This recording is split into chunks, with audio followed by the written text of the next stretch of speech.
Hello students, നമ്മളിന്നിവിടെ discuss ചെയ്യാൻ പോകുന്നത് BSc mathematics last സെമ്മിലെ കോംപ്ലക്സ് അനാലിസിസ് പേപ്പറിലെ ഒരു ഫസ്റ്റ് മൊഡ്യൂളിലെ ഒരു ഇമ്പോർട്ടൻറ്റ് ടോപ്പിക്കാണ്. 2 മാർക്സ് 5 മാർക്സ് മേ ബി എസ്സേയിലെ സബ് ക്വസ്റ്റ്യനായിട്ടും ചോദിക്കാൻ സാധ്യതയുള്ള ഒരു ടോപ്പിക്കാണ്. Find real and imaginary part. So നമ്മളിവിടെ first f(z) = sin z case നോക്കാം. സോ നമുക്കറിയാം z എന്ന് പറയുന്നത് x+iy എന്നാണ്. നമ്മൾ ടോപ്പിക്കിൽ ഫസ്റ്റ് മൊഡ്യൂളിൽ ആദ്യം പഠിക്കുന്നുണ്ട്. സോ നമ്മളത് എക്സ്പാൻഡ് ചെയ്യാം. sin × x+iy.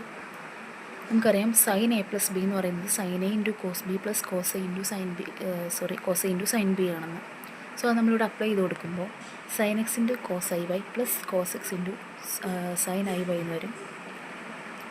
പിന്നെ നമ്മൾ ഈ ഒരു ഫോമുല നോട്ട് ഡൗൺ ചെയ്യാം. cos iy = cos hy ആണ്. sin iy എന്ന് പറയുന്നത് I sin hy ആണ്. ഇത് ബൈ ഹാർട്ടായിട്ട് പഠിക്കേണ്ടതാണ്. അതാണ് നമ്മളിവിടെ അപ്ലൈ ചെയ്തേക്കുന്നത്.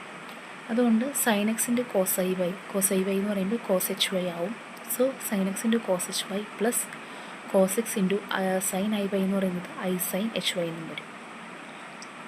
സോ നമ്മുടെ റിയൽ പാർട്ട് എന്ന് പറയുന്നത് sin x × cos hy and imaginary part = cos x × sin hy. നമ്മൾ സെക്കൻഡ് ഫംഗ്ഷനിലേക്ക് പോവാണ്. cos z സെയിം തന്നെയാണ് sin z-ൻ്റെ, പക്ഷേ ഒരു വ്യത്യാസം എന്ന് പറയുന്നത് cos x + y എന്ന് പറയുന്നത് cos x × cos y - sin x × sin y ആണ്. സോ ആ ഒരു ഡിഫറൻസ് മാത്രമേ വരുന്നുള്ളൂ. cos x + iy എക്സ്പാൻഡ് ചെയ്യുമ്പോൾ cos x × cos iy - sin x × sin iy എന്ന് വരും.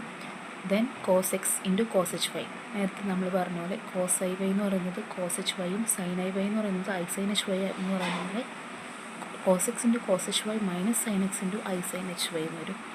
അതുപോലെ തന്നെ ഇവിടെ നേരത്തെ പോലെ തന്നെ റിയൽ പാർട്ട് എന്ന് വരും cos x × cos hy യും imaginary part -sin x × sin hy എന്ന് വരും. ഓക്കെ, മനസ്സിലായെന്ന് വിശ്വസിക്കുന്നു. നമ്മളൊക്കെ അടുത്തത് tan x-ലേക്ക് വരും. tan x ആണ് ഞാൻ നേരത്തെ പറഞ്ഞ പോലെ ചോദിക്കാൻ കൂടുതൽ ചാൻസ് ഉള്ളത്.